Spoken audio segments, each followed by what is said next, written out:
আসসালামু আলাইকুম ভাই বারাদা, তোমরা কেমন আছো? আশা করি তোমরা সবাই ভালো আছো।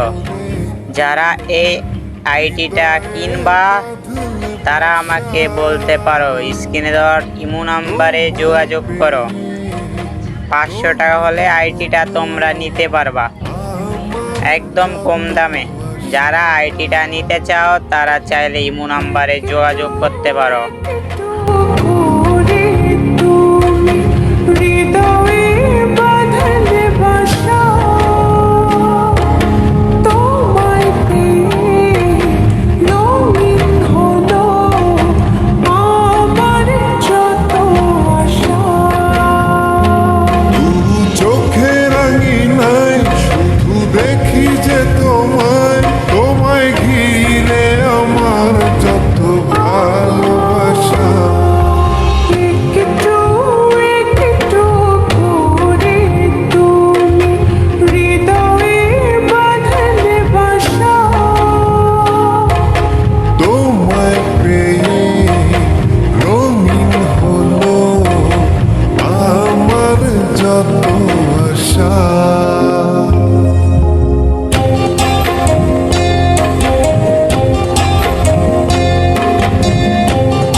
ছবিটায় দেখি যে তোমার প্রেমেরই কবিতায় লিখি যে তোমার সামনে দাঁড়ালে দু হাত বাড়ালে উদাসী স্বপ্নগুলো ভাষা খুঁজে পায়।